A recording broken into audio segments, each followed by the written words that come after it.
नमस्कार दोस्तों, मेरा नाम है शब्द और आज की इस वीडियो में हम डिस्कस करेंगे कि किस तरह से मैंने ये एग्ज़ाम क्वालिफ़ाई किया और आप भी कुछ चीज़ों का ध्यान रखकर आप ये एग्ज़ाम क्वालिफ़ाई कर सकते हैं। मैं यहाँ पर अपने पर्सनल एक्सपीरियंसेस से शेयर करने वाला हूँ और उम्मीद करता हूँ आपको इससे फ़ायदा होगा, आपको कुछ जानने को मिलेगा और आप मोटिवेट होंगे। चलिए देखते हैं। सबसे पहले मेरा नाम है शब्द शरणोत्री और मैंने ये एग्ज़ाम 2 बार क्वालिफ़ाई किया है। दिसंबर 2019 और जून 2020 वाला। जून 2020 वाले में मेरा परसेंटाइल जो था 99.19% था और मैंने कभी कोचिंग नहीं करी है इस एग्ज़ाम को लेके और मैंने प्रॉपर बुक्स भी नहीं परचेज़ करी थी क्योंकि उस समय मैं अफोर्ड नहीं कर सकता था, तो इसीलिए मैंने क्योंकि पेपर 2 के लिए बहुत सारी बुक्स की ज़रूरत होती है आपको, हर यूनिट के लिए 1 या 2 बुक्स लग जाती हैं। तो मैंने यहाँ पर पब्लिक लाइब्रेरी थी, उसका फ़ायदा लिया। मेरे आस-पास अवेलेबल थी तो मैंने कर ली। अगर आपके पास नहीं है तो आप नेट का इस्तेमाल भी कर सकते हैं और इंटरनेट पे आपको हर चीज़ अवेलेबल है इस समय। इसके साथ में मैं एक एवरेज स्टूडेंट था क्लास 12th से लेके। मैंने कभी भी कुछ बहुत ज़्यादा बड़ा अचीव नहीं किया है इससे पहले, तो मैं आपको बता सकता हूँ। और नेट का एग्ज़ाम मैंने 2 बार फ़ेल भी किया है। मैंने 2 बार फेलियर हूँ, 2 बार का फेलियर हूँ। उसके बाद मैंने फिर खुद की जो फेलियर्स की जो गलतियाँ थी उनसे सीखा और फिर एट द एंड मैंने क्वालिफ़ाई किया। और एक फेलियर होने के नाते मैं जानता हूँ आप सब भी कुछ गलतियाँ करते होंगे और उन गलतियों को दूर करके आप ये एग्ज़ाम आसानी से क्वालिफ़ाई कर सकते हैं। तो सबसे पहले मैं आपको 3 बातें बताऊँगा, जो 3 मेजर स्टेजेस होती हैं एक किसी भी एग्ज़ाम के लिए, वो होती हैं प्रिपरेशन, प्रैक्टिस और रिवीजन।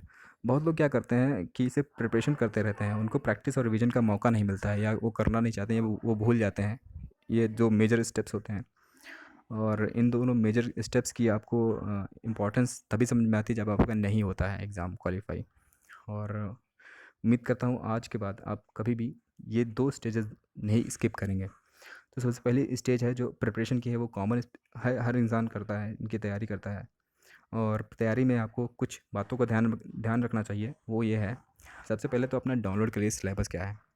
नेट का सिलेबस जो है हर सब्जेक्ट का, वो मैं आपको लिंक दे दूँगा, उससे आप डाउनलोड कर लीजिए। वैसे भी मैं उम्मीद कर रहा हूँ अगर आप एग्ज़ाम दे चुके हैं तो आपको सिलेबस ज़रूर पता होगा और नहीं दे चुके हैं तो आपको पता हो जाएगा। इसके अलावा आप सिलेबस में 2 चीज़ें देखिए कि आपकी स्ट्रेंथ क्या है और वीकनेस क्या है। कौन-कौन से टॉपिक हैं, कौन-कौन से सब्जेक्ट हैं जो आपको मालूम है, जिनके बारे में आपको कुछ कुछ भी पता है ब्रीफ में या फिर सिर्फ़ कॉमन चीज़ें मालूम है आपको, उनके बारे में वो आप देख लीजिए।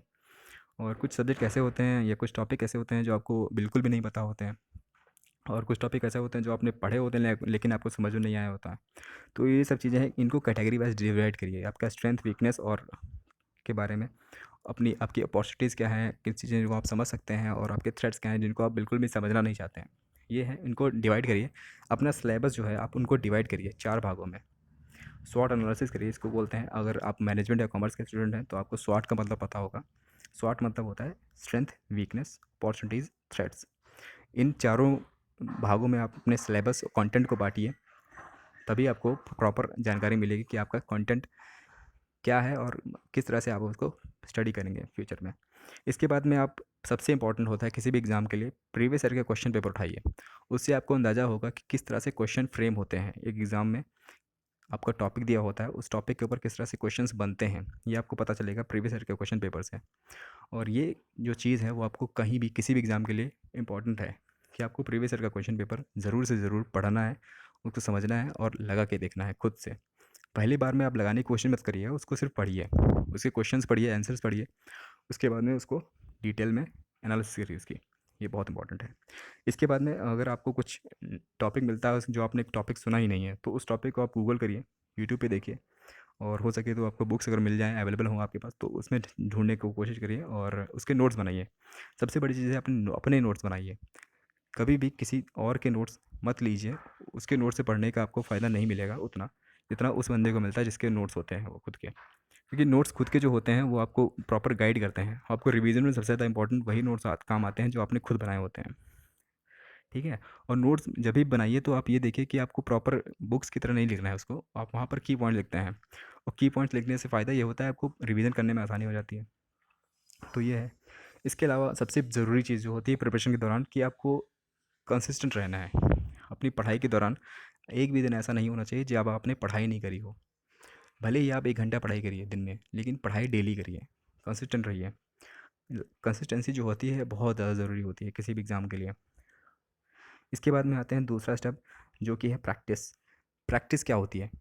प्रैक्टिस होती है कि आपने एग्ज़ाम के लिए पेपर लगाया, उस पेपर को आप चाहे 1 घंटे वाला पेपर लगाइए, चाहे 3 घंटे वाला पेपर लगाइए। नेट का एग्ज़ाम 3 घंटे का होता है, तो आप यहाँ पर डेली 3 घंटे का एग्ज़ाम मत लगाइए, तब भी आप 1 घंटे का एग्ज़ाम, फर्स्ट पेपर का एग्ज़ाम लगाइए। सेकंड पेपर में आप 50 क्वेश्चन लगा लीजिए, दूसरे दिन आप 50 क्वेश्चन लगा लीजिए। ऐसे करिए, मतलब 50 क्वेश्चन या 20 क्वेश्चन आप डेली हर दिन लगाइए। उसको प्रैक्टिस करिए। प्रैक्टिस करने से आपको एग्ज़ाम की प्रिपरेशन तो हो ही रही है, उसको आपको टाइम मैनेज करना आ जाएगा। उसमें किस तरह से टाइम मैनेज करते हैं, एक क्वेश्चन पे आपको कितना टाइम लगता है, ये आपको पता चल जाएगा। और अगर कोई टफ़ क्वेश्चन है तो उसमें आपको कितना टाइम देना है, ये समझ में आ जाएगा।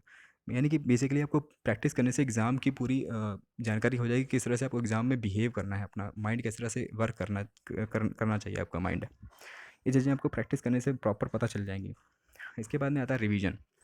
अब रिवीजन में इंसान भूल जाता है कि रिवीजन करने से क्या होता है। रिवीजन करने का सबसे बड़ा जो फ़ायदा मिलता है वो ये है कि आप पढ़ाई जो की है आपने 6 महीने, पास्ट के जो 3 महीने 6 महीने पढ़ाई करी है, अगर आप उसको रिवाइज नहीं करेंगे, तो आपकी वो जानकारी, जो नॉलेज जो आपके ब्रेन में फीड है, वो गायब होती रहती है, धीरे धीरे गायब होती रहती है, जो छीण होती रहती है। उसको आपको अगर रिटेन करना है दोबारा से, उसको ऐसा करना है कि आपको ज़्यादा दिन तक याद रहे, तो वो रिवीजन से ही हो सकता है। और रिवीजन अगर अपने नोट से करेंगे तो ज़्यादा फ़ायदा होगा आपको। अपने नोट्स को आपने, मान लीजिए कुछ टॉपिक है, किसी पेज पे लिखा है, आपको लिखा है आपने पेज के टॉप, जैसे राइट हैंड साइड में आपने नीचे लिखा है कोई टॉपिक, वो लिखा है आपने अपने नोट्स में, और की पॉइंट्स में लिखा हुआ है। अब अगर आपको दोबारा पढ़ने जाओगे तो आपको पूरी जानकारी मिल जाएगी कि क्या मैंने किस तरह से यहाँ पर क्यों लिखा था, यहाँ पर ही क्यों लिखा था, ये जो वर्ड है यहाँ पर क्यों लिखा है, वो सिर्फ आपको पता है, आपका नोट्स है वो। इसीलिए इसीलिए कहते हैं कि अपने नोट्स बनाइए। तो ये बहुत ज़्यादा ज़रूरी है। इसके बाद में जो ये अभी जो टाइम चल रहा है लॉकडाउन का, इसके लिए आपको मोटिवेशन देने के लिए मैंने अपनी स्लाइड जोड़ी है। गांधी जी की कोट है कि ऐसे पढ़ो, लाइफ को ऐसे जियो कि ये आपका आखिरी दिन हो, और इस तरह से पढ़ाई करो कि वो आप ज़िंदगी भर जीने वाले हो। ये कोट मुझे बहुत इंपॉर्टेंट लगती है, बहुत काम आती है मेरे लिए। और इसके अलावा ये जो लॉकडाउन चल रहा है, अभी कोरोना की क्राइसिस चल रही है, इसके ऊपर मैंने ये लिखा हुआ है, और it is worthwhile to remember that tough times never last. यानी कि कठिन समय हमेशा नहीं रहता है, लेकिन वही इंसान, वही इंस्टीट्यूशन हमेशा रहता है जो टफ हो। Only tough people and institutions do. तो ये बहुत मोटिवेटिंग है मेरे लिए। और इसके अलावा आप स्टे काम रहिए, बी पॉजिटिव रहिए, और कीप लर्निंग। लर्निंग करना बहुत ज़रूरी है, जो मैंने बताया कंसिस्टेंसी जो है आपकी है, वो बहुत ज़्यादा ज़रूरी है किसी भी एग्ज़ाम के लिए। और इसी के साथ all the best to all of you जो भी एग्ज़ाम देने वाले हैं और फ्यूचर में। और stay calm, stay positive and keep learning. God bless you all. Thank you guys.